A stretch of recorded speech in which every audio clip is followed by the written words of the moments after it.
Evening all. Just having a bit of a tidy up. The job done. I said I was going to give you a tour of my Speciality planes, so I'll do that tonight.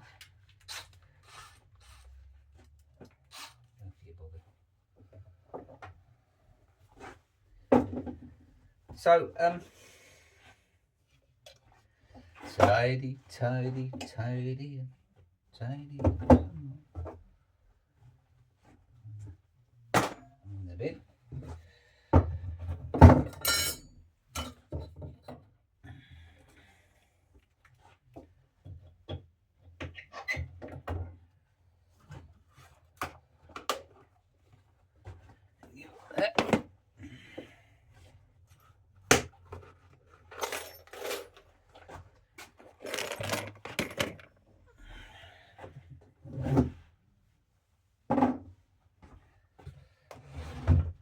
Oh yes, the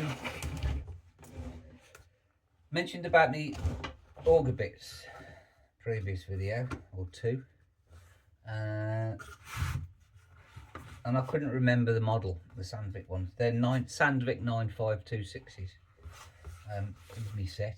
Look at that, it's beautiful, beautiful.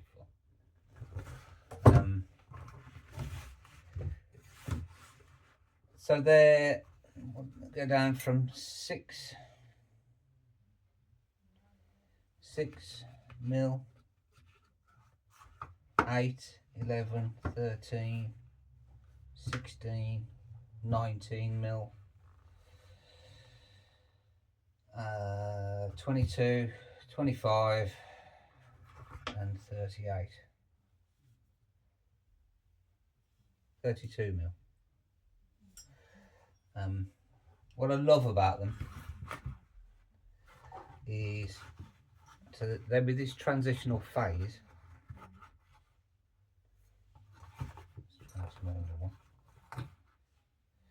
So they have the a bit closer for you. Hex, but they've also got the it's got 4 sides, so it's very handy to go in the brace.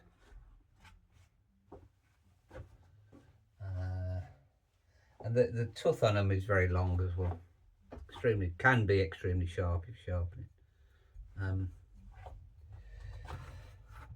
Beautiful. There we go. So I can go back to bed.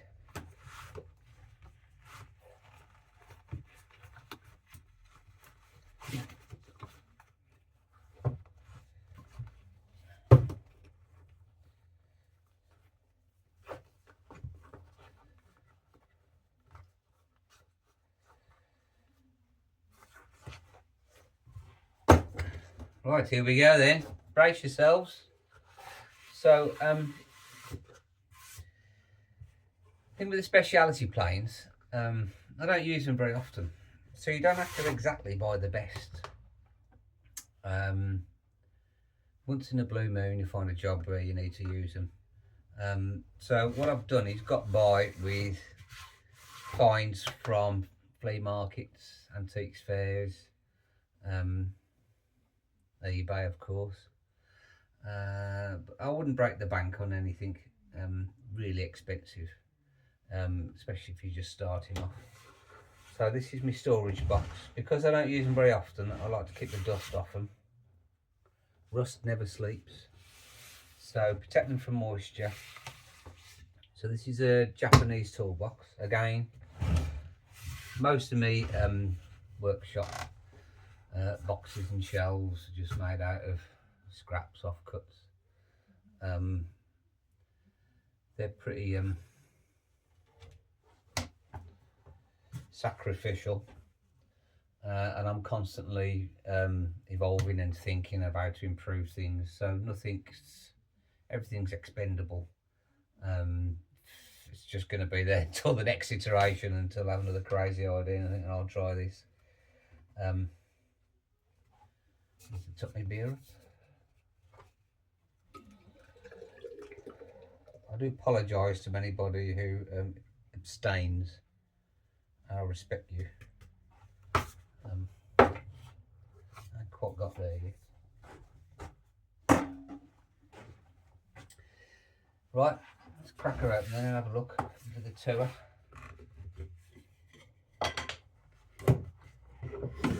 I'll just pick through them and talk about them as we go along.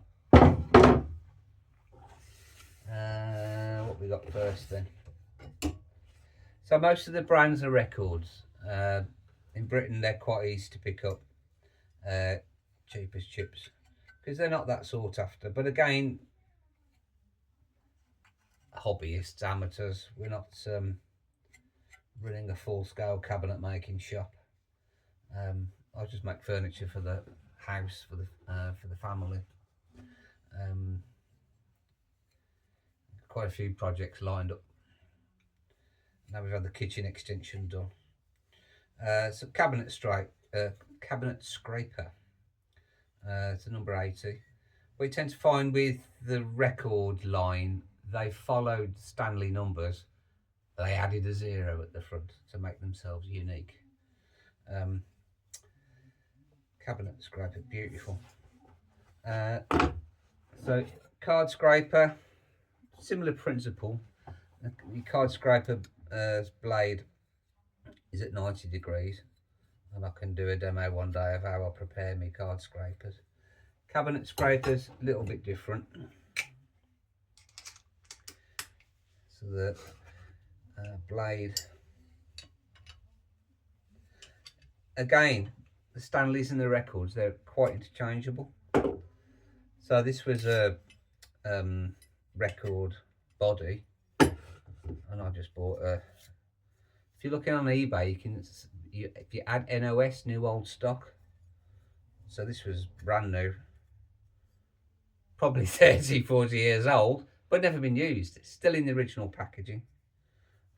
So this has got a 45 degree bevel on it, and similar principle, you just create a burr on one face. One thing, absolute game changer, was the Blackburn burnishing tool. Tiny, about 50 quid for that, but the quality of the material, carbide steel, and absolute game changer for getting a burr on the card scrapers and the cabinet scrapers. I have spent a lot of money, but it's birthdays, Christmas, anniversaries. What do you want for Christmas? What do you want for your birthday? Oh, I'll have this. So I've been doing this for about 5-6 years now. And you just treat yourself now and again. I do set myself a budget, a monthly budget of about 50 quid for tools, consumables. It's a hobby. Got a full-time job. Not doing much else. So occasionally, just a little treat can make a really big difference.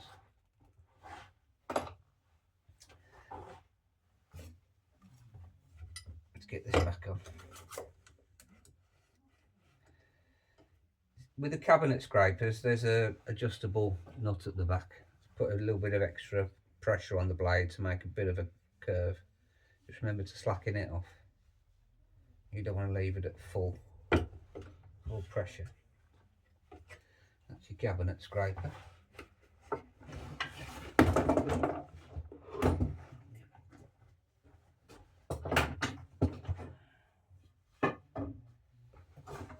We're going to need some room here, some goodies in here.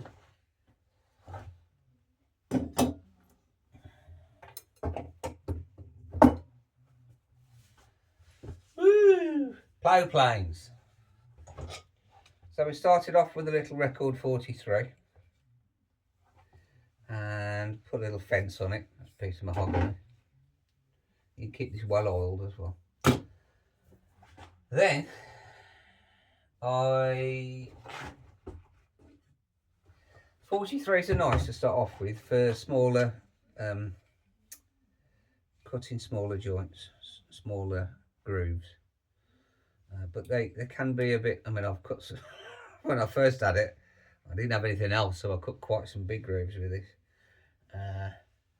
But the next step up was a 44. So this is my 44. Many of the parts are interchangeable. This is just a record. Aluminium body. Made in England. You don't see that very often anymore. Quite often, and here's a tip from the top, you can get the cheaper ones if they're missing a bit. So this one was missing a shoe for the depth stop. I got by with that. The next one up was missing the plate that grips onto the blade. But I had one of them. This had the shoe, but this one didn't. So now I've got a full set. So I can just interchange them. You don't really have to have, and you can save money that way. So you get a bargain occasionally. Blades are up there. I won't get them out, that box is a pain. So the step I made for the kitchen, step going into the kitchen extension, that was in beech. That was 43 inches long, and I had to cut out a rebate. So I'd ploughed a big groove first, all the way, and then just used a plane to take out the waste that was left over to make a nice rebate. So there you go, your plough planes. They're all users, they're not garage queens. They don't have to be in the best nick. Bit of oil, sharpen your blades, and away you go.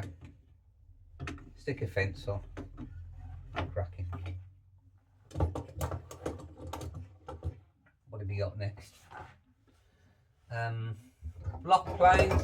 Again, you see how I just don't use. I just don't like. I can do most of this with a number 4 or 4.5. So the little planes I've kind of gone away from. A lot of people like to keep them in their aprons. Well, that's fair enough. Fair play to you. So that's a 120. Ball nose planes. Where are you? Oh, nice little Stanley 90. Once in a blue moon again. The good thing about not using them regularly is they stay sharp. Sharpen them once, sharpen them every couple of years. I like the 90 because it's got a nice adjustable. It's just got a small and nice feel to it. So the 90 is a very nice tool. Paid a bit more for that. But again, not in the best nick. There's a bit of pitting on the base. The blades are going to be stunning, and they're going to hold an edge for the little amount of time you're using them.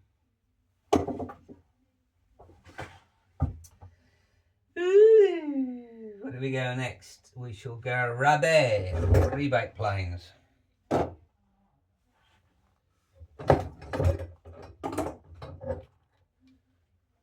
So 78.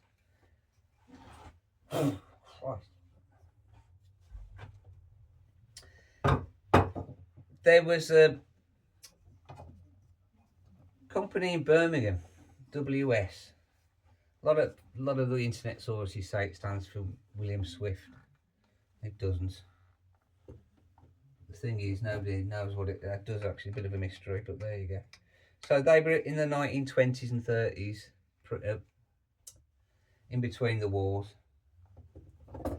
They knocked out cycle components in Birmingham. But they moved sideways into woodworking tools. So this is an A78. They're very sweet, really. They're not the best quality, obviously. It was just mass production, and in the depression in the 30s and the war years, there was a bit of scarcity of materials. But they have lovely brass caps. They do a number 4 plane, which has got and a 5 as well. If you can see, find a 6 WS plane. I'd say they're on a par with record, but they do have these brass caps, and they're very pretty if you polish them up. But again, another good user, complete.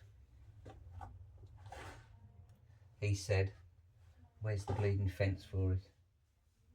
I do have, oh, the fence is on there.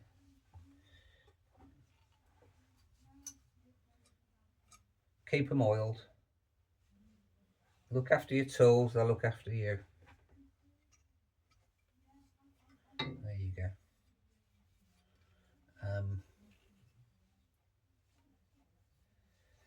Mr. Sellers, Paul Sellers, thank you very much, Paul, for this idea. You can't, this was an absolute bargain. It obviously got dropped and snapped, and some brave soul thought, "I'll sod it, I'll just bolt it back together."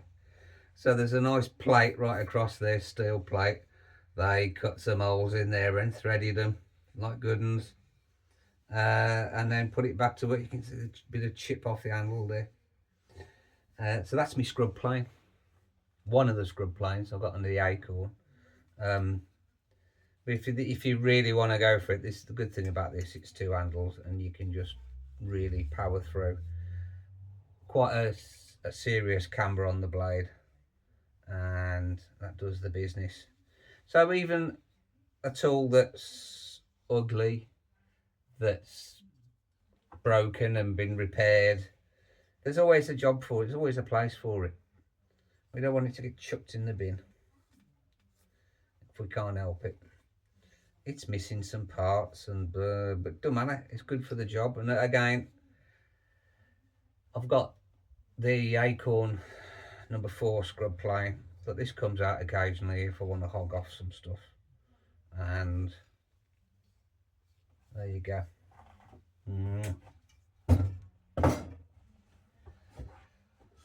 What else have we got? Oh, there's another little bull nose.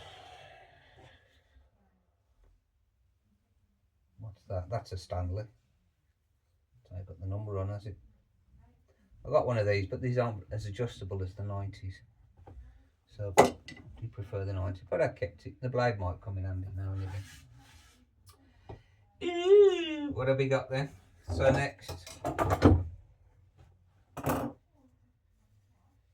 forgot what these are called now. Tired. 151s. Spoke shaves. That's what they are. So I've got 2. This is a flat one, the flat base on it. This is a record, although it's red. I thought, oh, that's a Marples. I bought it. This is a nice record, but no matter. Very nice. And then curved bottom one, which I don't actually use that often. It just occasionally, if you're getting inside quite a serious curve. But again, filthy, rusty, bit of oil on the wire wheel, new blade, sharpen it up, away you go. There's just some key parts that you need to make sure everything moves and everything's lockable and everything. The key thing with the spoke shave blade, this you just don't have to tighten this too much, just finger tight. On many of these tools, they're knurled. The knobs are knurled and the bolts are knurled, which is an indicator they're just for finger tightness. Some of them have, like on the back of the cabinet scraper, it's finger tight, and then just cinch it with the screwdriver. You don't really have to crank it down, so it's always a good indicator of how much pressure, how much torque to apply. Finger tight, that's good enough. That's the spoke shaves. The ploughs.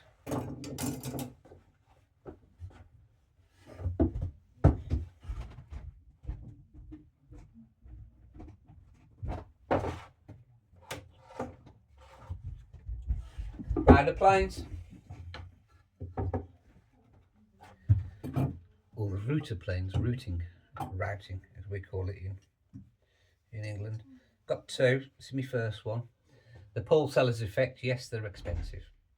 You can buy his kit, which I did, and I never got around to making it because I bought one of these before that, and then I bought another one. I just treated myself.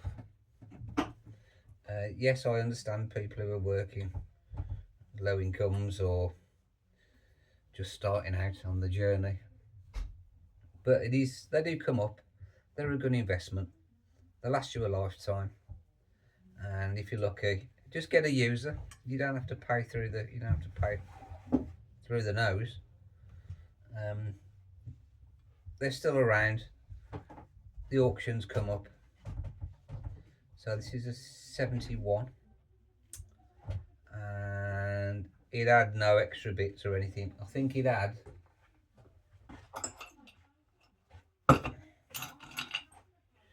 one little fence that runs in the grooves with a screw, and I have never used it. If it's missing bits, its primary job is for clearing out the bottoms of tenons, rabbits. So for me, if it's going to do the job I want it to, I ain't that fussed if it ain't complete. Just grab it, get a bargain, sharpen it, oil it, get on with it.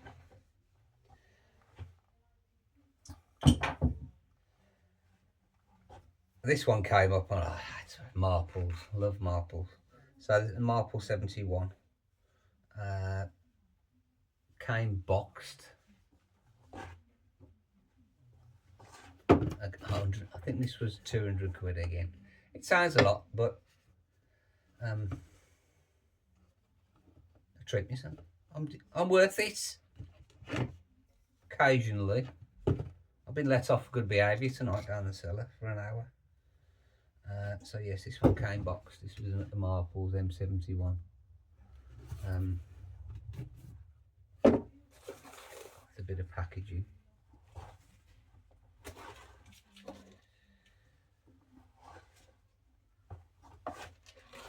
The original greaseproof paper, cardboard box, stapled. Beautiful. And it was complete as well. So it came with the shoe, which fits on here. I've got to watch myself, not cut myself. Oh, I've never used it. It's a depth stop, essentially. I don't really see the point in it myself. What else came with it? The most important thing really is just a range of blades. So there's a 1/4 inch blade. Again, I've never used. There's a smoothing blade with a bit of an angle on it, but again, never used it. What I do like about the marples is there's always just a little bit more, a little bit extra, so you get a lovely length on the actual blade itself. Little bit of extra depth. What have we got here? So maximum depth on that is 3/4 of an inch. There's different configurations as well. You can take the blade off, put it on the back, use it pushing it that way. Again, never done it. I have flattened them. Occasionally you get them and they're a bit, I just want to make sure that they are flat. Need a good registration face. So that's those. The other thing you can do with them, again, big fan of Paul Sellers, is just add an auxiliary foot on the bottom. So this again, another bit of old Speciality.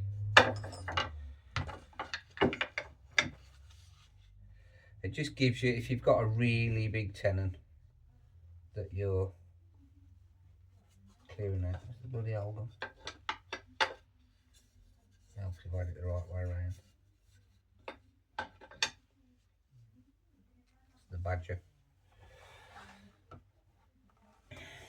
What's that thickness?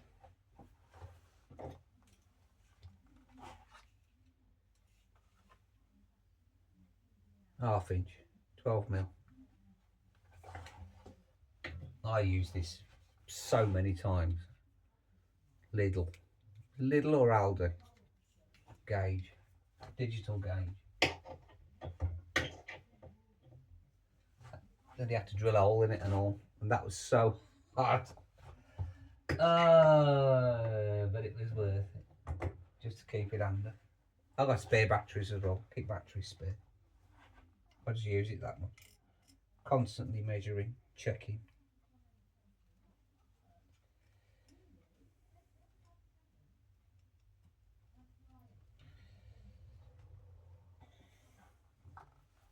Everything's to hand, nice and quick.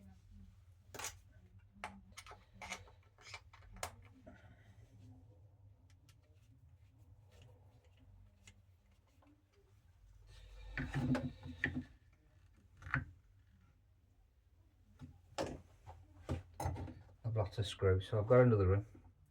What's that? Inch and a quarter, 38mm or something. So any screw can be made to any size. You don't want it sticking through the bottom of the plate.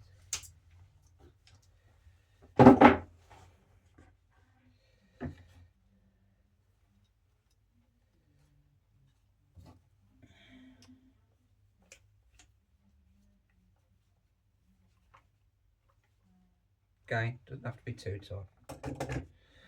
So there you go, so you've got a shoe on it. You obviously lose the depth of cut, but you get the wider width. So if you're making some long tenons and you want to get them nice and square, clean, they're a bugger to sharpen the blades. As long as you get the base flat, and then by hand try and get it close to the right angle. But you just feel for the burr on the back and then strop it off, and then you're good to go. That one's all right. And finally, a few more things. A matching plane. This was a treat again. When Mrs. P requires a job doing, I'll always factor in a bit of extra more in the budget for a tool.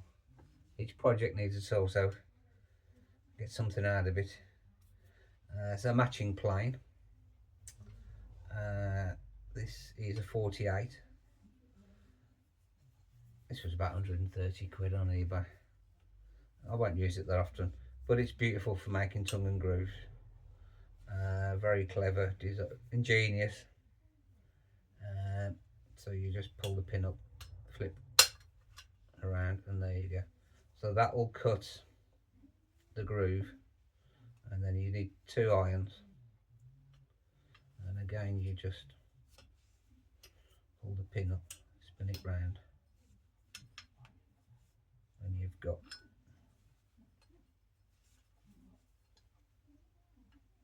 spring loaded. Then you've got your tongue. Again, it didn't have any irons. I think it had 1 iron on it, but I just got an old chisel. I'll break tools, it happens, but just keep the tool steel dead handy. So that's just an old chisel, and there you go, sharpened up, oiled, beautiful. Not sure what the handle is. Rosewood, probably.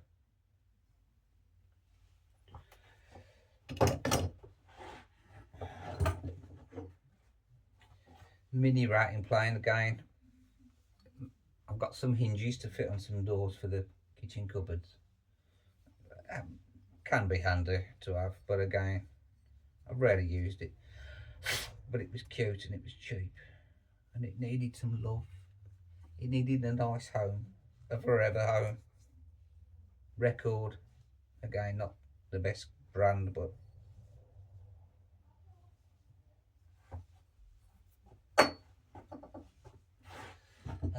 what else is in here? This has been a godsend. A £59. Dowling jig.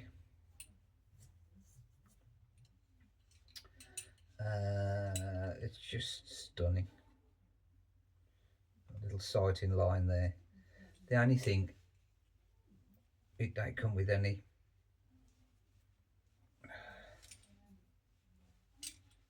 you're going to play. I think you are. So with any woodworking, you need to do a bit of metal work as well. You can't be afraid. Always have a little metal working area. Some files, a vice.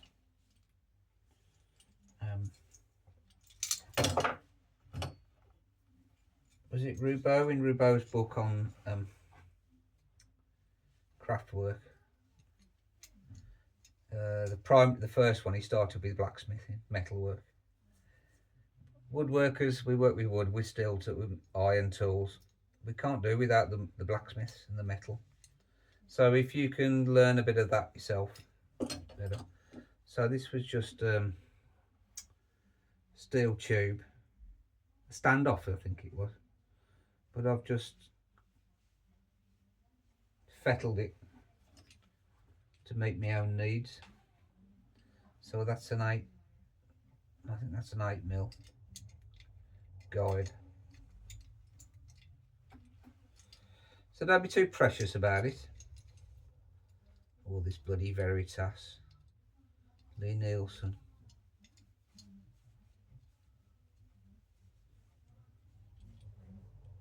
If that's your thing, then go for it, but I ain't got the budget for that.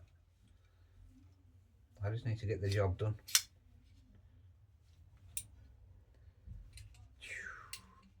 So there you go then, Speciality planes.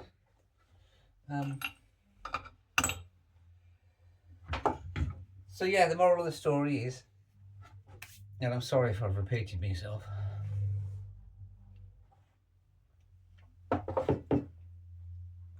all about the enjoyment. Don't get too hung up on the tools.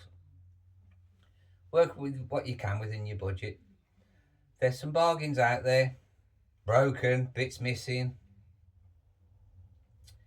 Well, just go for it.